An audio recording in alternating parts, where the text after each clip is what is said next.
សួស្តីពុកម៉ែបងប្អូនបាទអតិថិជនទាំងអស់ខ្ញុំសូមធ្វើការបង្ហាញទីតាំងដីមួយកន្លែងដែលស្ថិតនៅក្នុង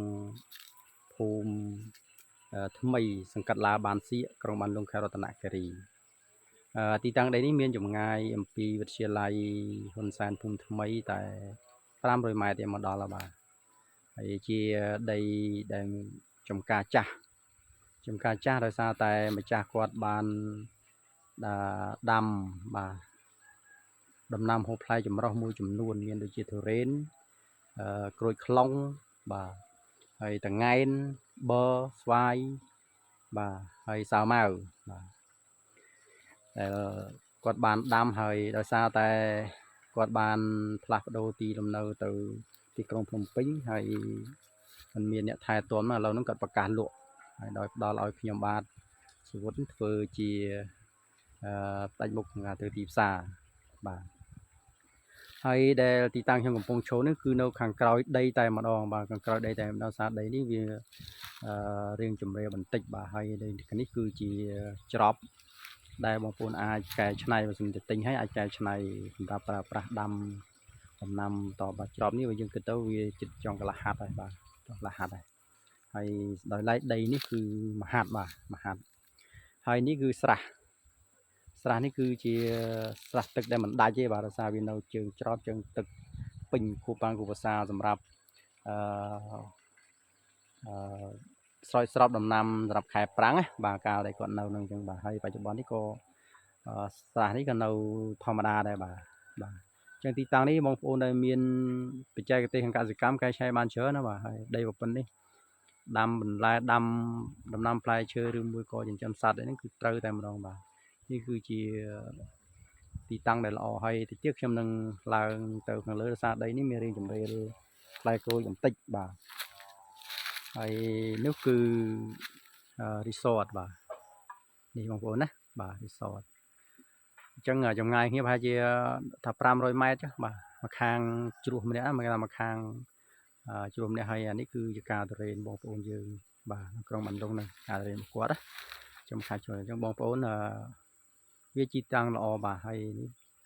អញ្ចឹងបងប្អូនដែលមានបំណងធ្វើ resort ក៏បានដែរបាទ resort ដោយសារតែវានៅជិតនៅក្នុងទីក្រុងទេបាទធ្វើផ្ទះលំហែឬមួយក៏ធ្វើជា resort សម្រាប់ទទួលភ្ញៀវចិត្តឆ្ងាយអីស្នាក់អាស្រ័យបណ្ដោះអាសន្នអីគឺល្អមែនទែនបាទដោយសារដីនេះគឺទីតាំងនេះជាទីតាំងដែលពិសេសសម្រាប់បងប្អូនបាទហើយតិចទៀតខ្ញុំនឹងចុះទៅឡើងទៅបង្ហាញបន្តទៀតទៅខាងលើរហូតទៅដល់ក្បាលដីខាងលើតែម្ដងបាទអរគុណបងប្អូននេះគឺដើមតង្កែនបាទដើមតង្កែនធំហ្មងណាធំដើមតង្កែនក៏ដាំបានមួយចំនួនដែរដីនេះដាំអត់ពេញទេដោយសារតែគាត់អត់បានថែទាំជាមួយវាងាប់បើអញ្ចឹងហើយអានេះគឺនេះគាត់ដាំបន្ថែមហើយវាបានរស់ទៅហើយដោយសារតែមានការថែទាំដិតដល់នេះទៅវាក៏មួយចំនួនក៏ងាប់ទៅបាទអញ្ចឹងណាបាទឥឡូវនេះខ្ញុំឈរនៅចំកណ្ដាលដីបាទចំនៅកណ្ដាលដីហើយនេះគឺជាទស្សនភាពកណ្ដាលដីដែលសម្រាប់ដីហ្នឹងហើយនោះគឺដើមទុរេនបាទនៅចិត្តព្រំហ្នឹងបាទដើមទុរេនក៏ដាំហើយមួយចំនួនក៏មានចេកពងមាន់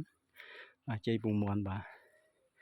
ហើយព្រំបទល់ដីនេះគឺនោះដើមថ្នោតហ្នឹងព្រំបទល់ហើយនោះផ្ទះបងប្អូនជាពលរដ្ឋយើងណាបាទបងប្អូនជាពលរដ្ឋយើងអញ្ចឹងបងប្អូនអាចពិនិត្យមើលនៅតាមរូបភាពនេះគឺជាស្ថានភាពជាក់ស្ដែងសម្រាប់ទីតាំងដីមួយនេះហើយនេះគឺជាទីតាំងនៅចំកណ្ដាលដីតែម្ដងដែលខ្ញុំបានថតបង្ហាញនេះបងប្អូនណាហើយយើងមើលឃើញមានផ្ទះនេះគឺ resort បាទ resort បាទហើយយើងមើលទៅទេសភាពគួរសមដែរហើយយើងមើលពីលើបាទរៀងចម្រេលទៅជាបងប្អូនថារៀងចម្រេលបាទនេះទីបងប្អូនជាពលរដ្ឋយើងនៅក្បែរហ្នឹងបាទនេះដូចគ្នាបាទនេះដើមថ្នោតហ្នឹងព្រំបទល់គ្នាបាទអញ្ចឹងនេះគឺជា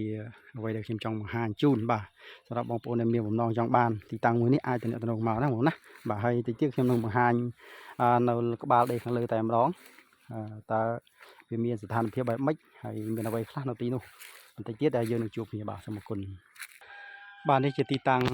ក្បាលដីខាងលើបាទគឺក្នុងស្ថានភាពបែបនេះ ខាងលើនេះគឺអត់សូវមានដំណាំទេដោយសារពីមុនហ្នឹងវាជាចកាចន្ទីហើយគាត់បានឲ្យគេរំយកដើមមកហើយអញ្ចឹងគាត់ក៏បានដាំអីដែរបាទអញ្ចឹងវាបច្ចុប្បន្ននេះយើងឃើញថាមានស្មៅច្រើនស្មៅទុយៗទេបងប្អូនគឺស្មៅតាមមិនទាំងខេត្តអីទេណាបាទ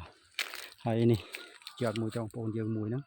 បាទនេះទៀតជួយបរិយាយើងនេះបាទអញ្ចឹងនេះគឺខាងក្បាលខាងលើណាបាទខាងលើហើយបាទហើយវាហើយដីនេះថាខាងក្បាលលើក៏យើងមានជាផ្ទះមួយដែរបាទផ្ទះចាស់របស់គាត់ហ្នឹង7 ម៉ែត្រ 9 ម៉ែត្រផ្ទះហ្នឹងណាបាទយើងនឹងថតនេះខ្ញុំកំពុងដើរតាមព្រំថាវាស្ដុកចឹងទៅមានខ្ញុំដើរសាកមើលនេះព្រោះណាព្រំហើយនេះផ្ទះក៏ទុកចោលហ្នឹងវាមានអ្នកថែមើលអញ្ចឹងវាធម្មតាបងប្អូនណាផ្ទះសំបែងតែឲ្យមានថែមើលវាស្មៅវាមើលទៅវាអត់មានសុផននេះស្អាតទេចឹងហើយបានមាននេះបាទដើមស្អីអត់ស្គាល់ទេនេះមានដើមបឺបាទបឺមានរិចអីនៅនឹងទៀតបាទនេះបងប្អូនណាបាទផ្ទះគាត់បាទផ្ទះនេះថ្មក្រោមបន្តិចថាសង្កសីនេះខ្ញុំនៅពីមុខលើផ្ទះតែម្ដងបាទចំផ្ទះហ្នឹងនេះហូនណាបាទផ្ទះគាត់ចឹងនេះជាផ្ទះគាត់បាទស្ថានភាពផ្ទះ